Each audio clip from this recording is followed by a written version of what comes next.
Assalamualaikum warahmatullahi wabarakatuh. Alhamdulillahirabbil alamin wassalatu wassalamu ala asyrofil anbiya'i wal mursalin wa ala alihi washabbihi ajmain. Alhamdulillah, puji syukur atas kehadirat Allah Subhanahu wa taala, berkat nikmat iman, nikmat Islam, nikmat kesehatan maupun nikmat kesempatan. Saya dan ibu-ibu di sini dan Bapak N masih bisa berkumpul di sini dalam rangka majelis ta'lim ibu-ibu Aisyah ya. Masjid Nurul Huda 5 Ilir, Pak? Ya. Salah pula. Ya, ranting apa nih, Bu? 5 Ilir namanya. Ya. Ranting 5 Ilir. Alhamdulillah. Ya, pengajian kita tetap ya sama tentang tafsir Al-Qur'an, yaitu membahas lebih dalam lagi tentang makna yang terkandung dalam ayat-ayat Allah Subhanahu wa taala atau Al-Qur'an ya. Nah, hari ini alhamdulillah kita membahas surat yang baru, yaitu surat Al-Alaq. Surat Al-Alaq. Nah, Bapak Ibu sekalian, Al-Alaq ini surat Makkiyah, itu surat turun di Mekah. Yang pertama kali itu surat yang ayat yang ke-1 sampai 5. Turunnya di mana, Bu? Di Mekah ya? Di mana ya?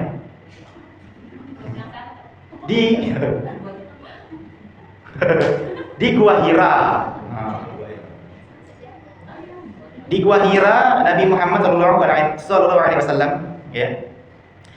Itu pada saat itu ya, ceritanya itu ketika itu Nabi sallallahu alaihi wasallam itu beliau itu bukan mendapatkan ya, tapi memang beliau itu sudah menyendiri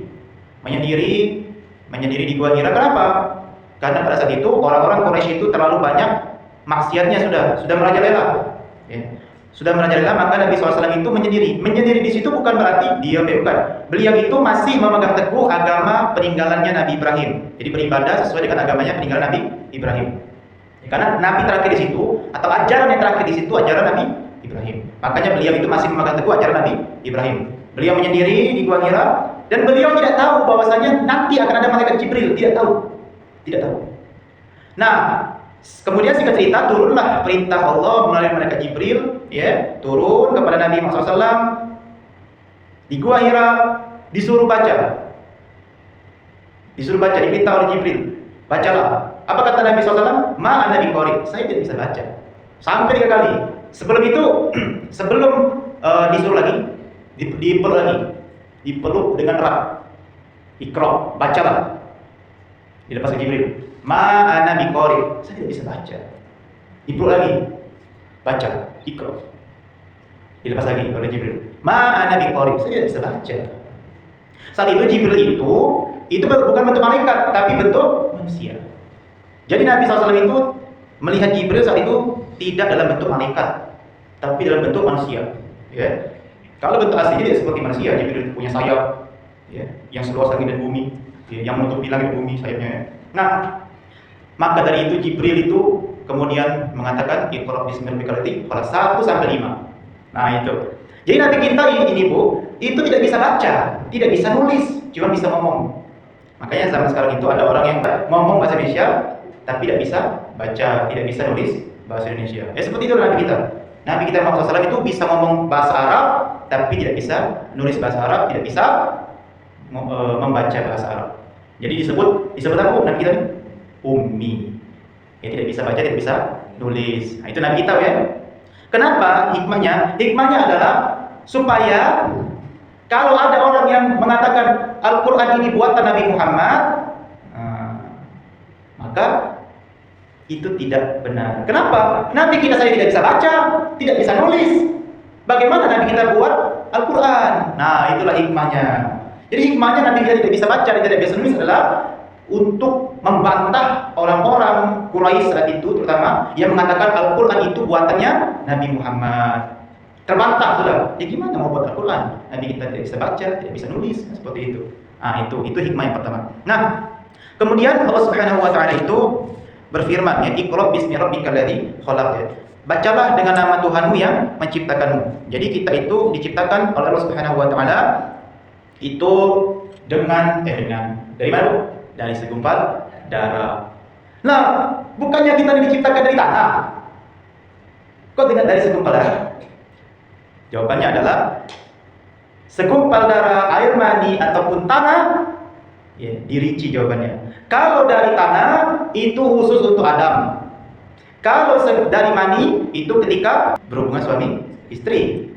Kemudian dari situlah air tersebut muncullah atau terbentuklah segumpal darah, kemudian segumpal daging, kemudian segumpal ya membentuk-bentuklah bentuk rupa atau bentuk manusianya. Nah, seperti itu. Jadi tidak saling bertentangan.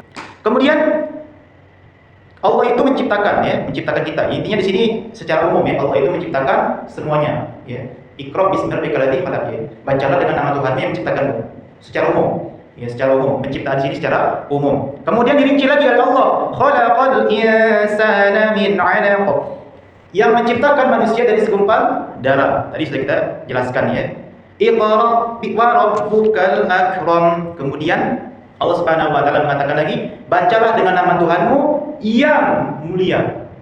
Ya, yang mulia. Alladzi 'allama bil qalam. Kenapa? Yaitu yang mengajarkan manusia dengan qalam atau pena. Nah, maka dari itu kata Syekh Shalih Al-Utsaimin rahimahullah, maksud dari Iqra wa rabbukal akram, bacalah dengan nama Tuhanmu yang maha mulia, maksudnya adalah di sini berkaitan dengan takdir. Berkaitan dengan takdir. Kita disuruh oleh Allah Subhanahu wa taala untuk memperhatikan tanda-tanda kebesaran Allah dan memperhatikan ayat-ayat Al-Qur'an. Kemudian alladzi 'allama bil qalam, yang tanda-tanda kebesaran Allah ini Allah tulis takdir tersebut di dalam kitab yang namanya Lauhul Mahfuz. Jadi Bapak Ibu sekalian, ya, takdir itu sudah ditulis 50.000 tahun sebelum diciptakannya langit dan bumi. 50.000 tahun sebelum Nabi Adam dilahirkan juga. Ya, maka dari itu yang sudah ditetapkan adalah apa? Salah satunya adalah 4 hal, yaitu apa Bu? Jodoh, rezeki, apa? Ya, kematian dan surga dan neraka. Sudah ditetapkan. Itu sudah disebutkan di dalam hadis Arba'in Nawawi. Ya. Jadi sudah ditulis oleh Allah Subhanahu wa taala 4 hal tadi. Nah, apakah kita ini masuk surga dan neraka? Sudah ditulis. Sudah ditulis, Bu. Makanya ada yang bertanya, iya nih yang rebutan. Biasanya karena sering kajian bapak-bapak, maka yang bertanya itu bapak-bapak kebanyakan. Ya. Iya Pak. Cara tembak. Iya Pak. Kita ini masuk surga atau neraka sudah ditulis. Sudah ditulis. Bahkan kita mati pun sudah ditulis. Ada orang yang mati yang tenggelam karena memang sudah ditulis di kitab Lauhul Mahfuz, matinya akan dengan cara tenggelam. Ada orang yang matinya naik pesawat, meledak pesawatnya di udara. Ada. Dan kita tidak tahu. Makanya tugas kita itu berusaha. Jadi kalau untuk apa istilahnya itu ya? Berhubungan dengan takdir, kita tinggal usaha saja. Banyak-banyak berdoa.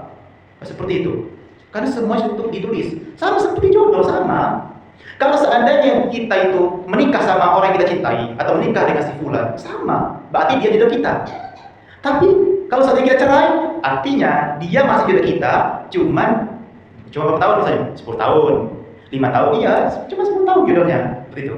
Ada yang jodohnya sampai dia meninggal. Seperti itu, sama seperti jodoh sama, rezeki juga sama. Jadi sama 4 hal tadi, jodoh, rezeki, maut, kemudian surga dan neraka sama. Semuanya sudah ditulis oleh Allah. Sudah selesai takdir itu. Sudah selesai.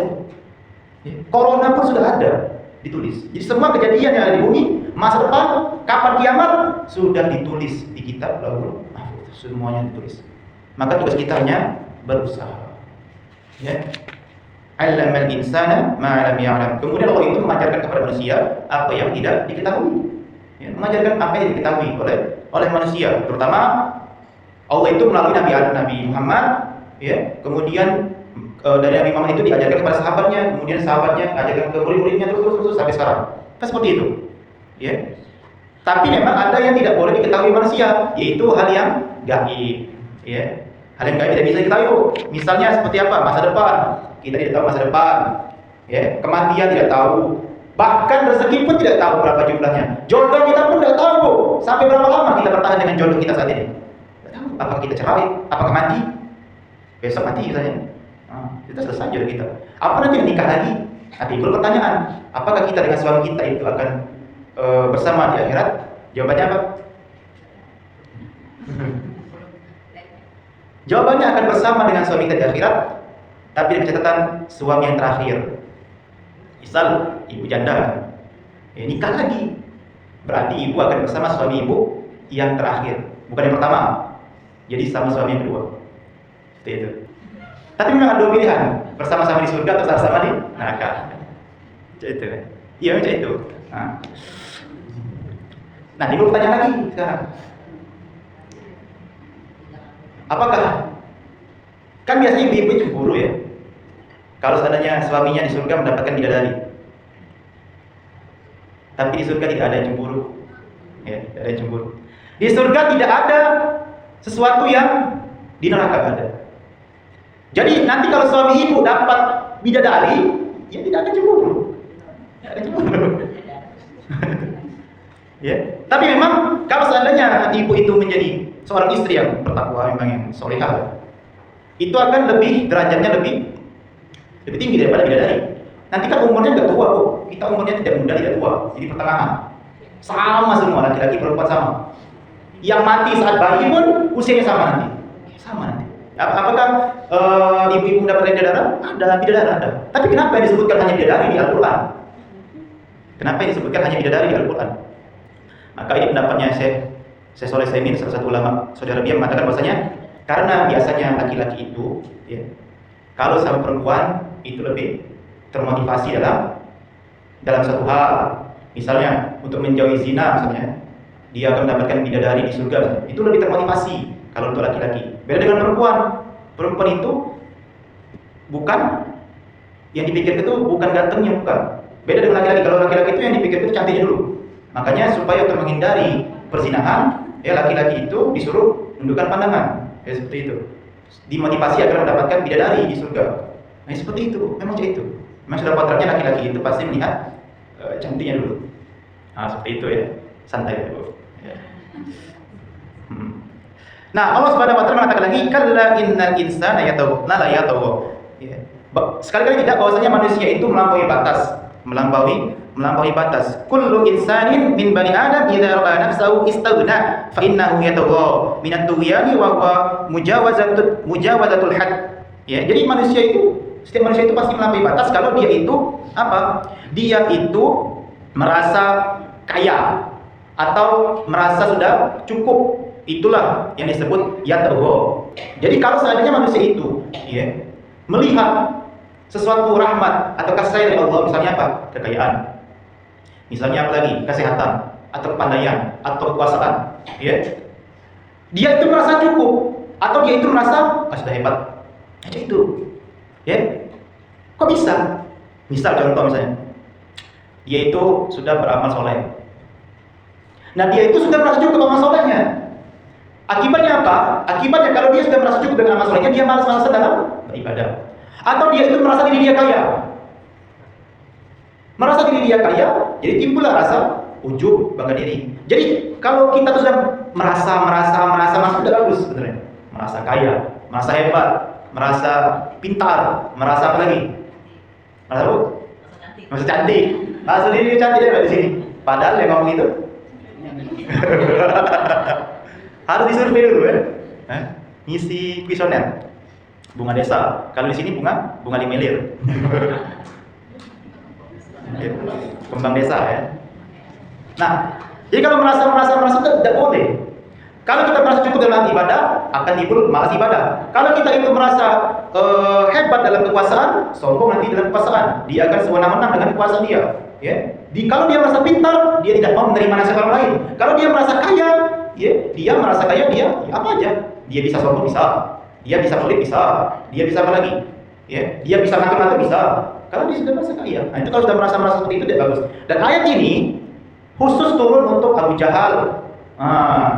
Abu Jahal itu sudah merasa hebat dia. Abu Jahal merasa hebat. Kenapa? Dia itu orang yang terhormat, jabatannya tinggi. Ya, kalau kita tuh ibarat itu kepala becong atau kepala suku, bahasa itu. Ya, Abu Jahal itu. Abu Jahal, makanya dia hebat, kaya pula dia, kaya Abu Jahal. Makanya, ya bukan hanya ayat ini itu bukan hanya Abu Jahal, tapi untuk kita juga. Ya. Kemudian Allah Subhanahu Wa Taala mengatakan lagi tadi, ar-ra'us taghna. Kenapa dia merasa hebat? Karena melihat diri dia itu cukup. Sudahlah, aku lah kaya, tidak perlu lagi aku nak nyumbang masjid, tidak perlu lagi aku nak istilahnya itu beramal soleh lagi. Aku lebih pintar, tidak usah lagi belajar. Ya. Apalagi misalnya, akulah punya kekuasaan, ya, dan sebagainya. Jadi karena melihat diri dia cukup, seperti itu Abu Jahal. Kemudian, inna ila rabbikar ruj'an. Sesungguhnya hanya kepada Tuhanmu lah kamu akan dikembalikan. Jadi Allah itu mengingatkan melalui Nabi Muhammad untuk Abu Jahal. Wah Abu Jahal, hati-hati. Kesombonganmu, hartamu, kedudukanmu, kemudian kekayaanmu, sudahlah. Tidak berguna. Semuanya akan dikembalikan kepada Allah Subhanahu Wa Taala. Kan itu kita titipan, titipan. Jadi kalau anak kita meninggal, ya sudah, kami titipan. Orang yang kita cintai diambil oleh Allah, ya sudah, titipan semuanya.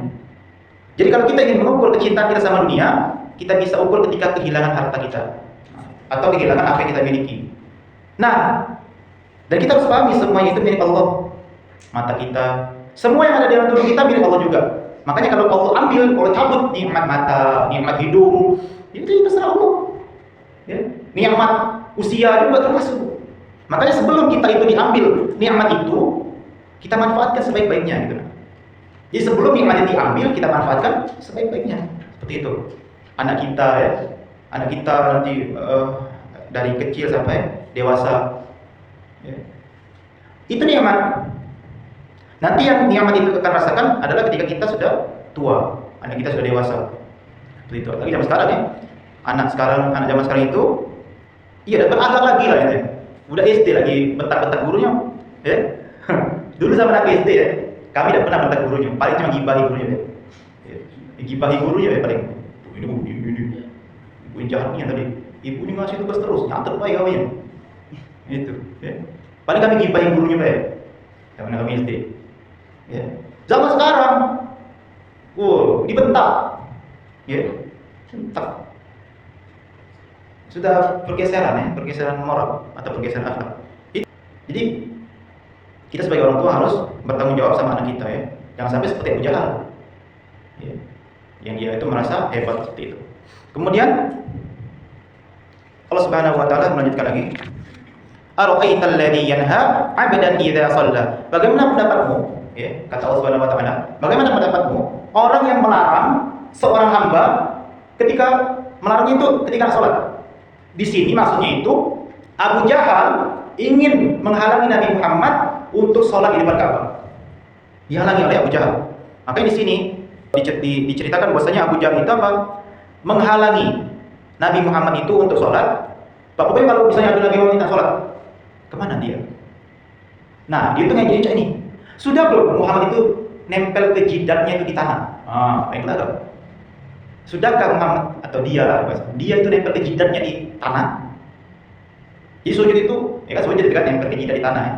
Ya saking dia bencinya sama Muhammad. Bahkan sampai-sampai ketika beliau itu ingin mencelakai Nabi Muhammad, tidak jadi. Jadi Allah itu melindungi Nabi Muhammad. Jadi Abu Jahal itu seolah-olah di depannya itu ada parit besar yang di dalamnya itu ada api. Makanya ketika Nabi Muhammad itu lagi sujud, ya sujud, dia kan ninja. Dia itu Abu Jahal maksudnya. Abu Jahal itu nak meninjak kepala Nabi Muhammad ketika sujud. Tidak jadi. Kenapa? Karena Allah lindungi Nabi Muhammad, Allah buka. Ya, seolah-olah ada lubang di depannya itu, kemudian ada api. Takutlah Abu Jahal. Kata kawannya, kenapa kau munteri? Dan juga dia. Tidak jadi apa? Aku melihat api ada lubang sih. Padahal kawan-kawan tidak lihat api, tidak lihat lubang, tapi Abu Jahal lihat. Nah, satu. Nanti ibu bisa baca di Sirah Nabawiyah. Ya. Ada di situ sebagai Sirah Nabawiyah. Ya, pengarangnya itu Syekh Safiur Rahman Al-Mubaffuri. Ada yang bahasa Indonesia-nya sudah ada. Yang bahasa Indonesia sudah ada. Kemudian Allah Subhanahu Wa Taala mengatakan lagi, Ara'aita in kana 'alal huda aw amara bit taqwa. Bagaimana pendapatmu jika orang yang kamu halangi tadi itu di atas petunjuk, orang yang benar, Abu Jahal, ya seperti itu. Aw amara bit taqwa, atau orang yang memang bertakwa. Nah, itulah Abu Jahal. Ya, maka dari itu kita tidak bisa menilai orang. Bukan menilai orang. Kita tidak boleh melarang orang beribadah. Apalagi sampai menjauhkan orang dari beribadah kepada Allah, bisa. Jangan sampai kita seperti Abu Jahal. Ya. Kecuali kalau seandainya dia itu beribadahnya sah, ya kita halangi dia. Tapi kalau dia ingin sholat, ingin bermajelis ta'lim, intinya ingin mendekatkan diri kepada Allah, ya sudah, tidak boleh dihalangi. Ya. Karena bisa jadi dia itu lebih mulia daripada kita yang menghalangi itu.